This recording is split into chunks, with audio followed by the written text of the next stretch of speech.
Seguimos en la hora literaria. Hoy converso con Antonio Tinoco sobre la vida y obra de Albert Camus. Antonio, una de las obras más famosas de Camus es El extranjero. ¿De qué va esta obra?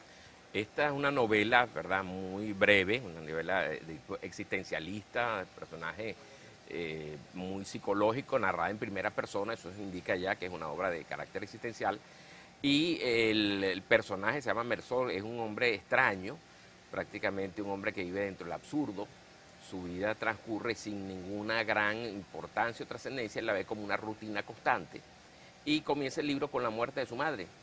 Y a partir de allí se van desarrollando una serie de eventos hasta llevarlo a él a una especie de asesinato que no tiene sentido, confuso, la luz lo cega, está frente a un grupo de árabes con un revólver que le dio un amigo francés.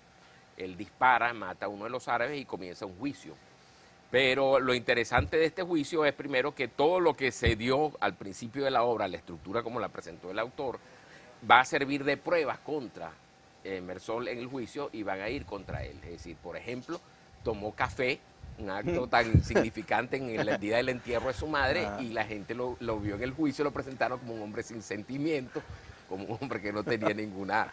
o sea, que el juicio en sí mismo es absurdo también. El juicio o sea, es no es solo el absurdo, asesinato, porque Mersol mata sin saber por qué, sino es que... un juicio kafkiano prácticamente, un absurdo, un juicio que no tiene sentido. Y ahí se presenta su primer conflicto de orden religioso, ¿verdad? Muy importante. El juez es un hombre recalcitrante, reaccionario, católico, convencional, y le dice que si él no siente remordimiento por lo que hizo, que si no siente nada frente a le muestra un crucifijo, ves este cuerpo sangriento de Cristo, tú no sientes realmente remordimiento. Y él le dice simplemente que no. Inmediatamente al poner esa frase, no sentí nada ni ante el cuerpo de Cristo sangrante, ni ante el árabe que muere, e inmediatamente está condenado. Y ahí se ve. Bueno, pero yo no diría que Mersol es propiamente un psicópata, sino más bien una persona sumamente apática, que bueno, no encuentra sentido a la vida, y si sobreviene una tragedia sobre él, pues sencillamente Evidentemente, la acepta, ¿no? él no es un psicópata, es un hombre que vive dentro de una bulia, de una especie de sin sentido, no le encuentra sentido a la vida. Lo único que tiene para él un significado son los momentos, eso que hablamos anteriormente, del contacto con la naturaleza, con la playa. Entonces recuerden su soledad de la cárcel, la presencia de María, su amante, recuerda el agua tibia de las playas de Argelia que le caen en la piel, el sol argelino, él extraña, es esa naturaleza y ese mundo superficial, ¿verdad?, sensorial, sin pasar a cuestionarse ningún aspecto trascendental de su vida. Claro, y aquí el tema del absurdo pues es cumbre, ¿no? Porque ocurren situaciones que uno no le encuentra sentido, y este es un hombre que no le encuentra sentido a la vida.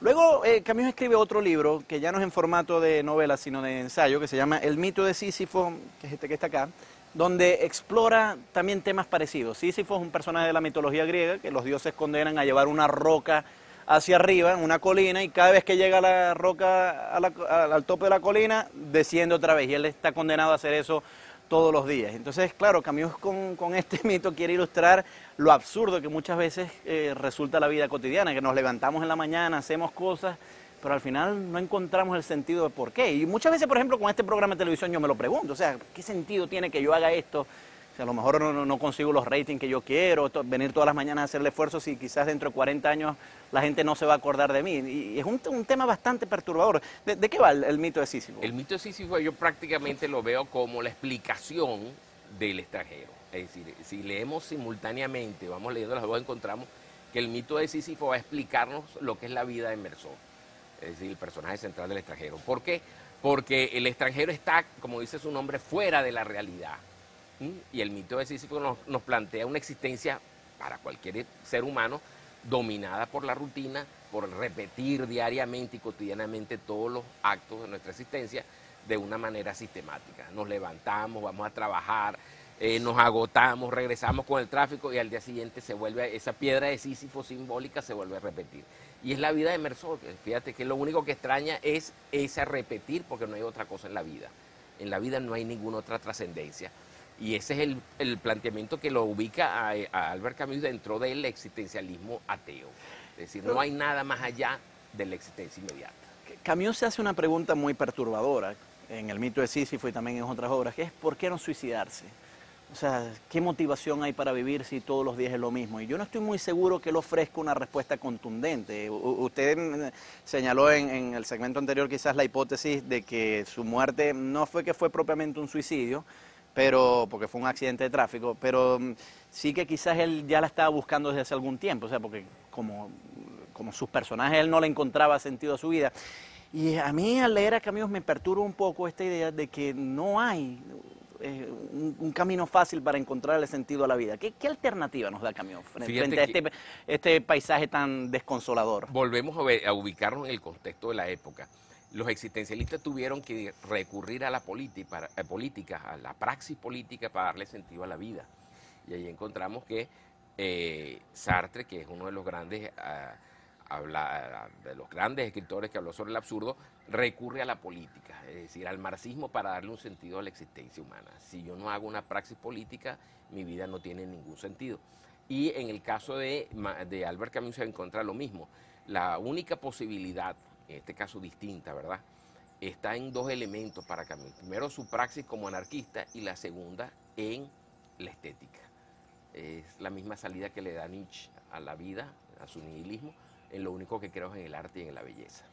Entonces, en un libro posterior, ya prácticamente de su obra de mayor madurez, que se llama El hombre rebelde, encontramos ese planteamiento, pues, de un refugio en la estética porque lo demás, y en la belleza porque lo demás no tiene ningún sentido.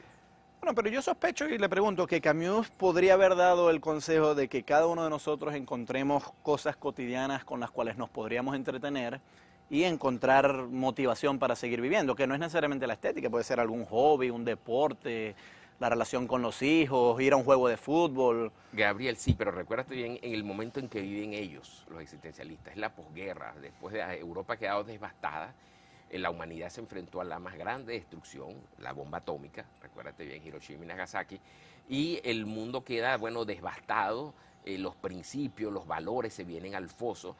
Y en ese momento histórico que se desarrolla la obra de los existencialistas, sobre todo tanto los alemanes como los franceses, y vamos a encontrar pues un pesimismo que rodea la vida de estos personajes y de los personajes literarios, no solamente del autor de la obra. Todas las obras existencialistas tienen un profundo pesimismo, están recargadas de tragedia, de muerte. Ninguna obra existencialista es optimista en esencia. Claro, y no podemos pedirle a ellos, ¿verdad?, después de haber visto una destrucción, familias enteras morir, gente mutilada en las calles, hambre, cantidad de cosas pues, que vivió la Europa de aquel momento y el mundo entero, pedirles una visión positiva de la vida, de refugiarse en un juego de fútbol como lo hacemos ahora. Vamos a hacer un corte, al regreso seguimos conversando con esto, ya venimos.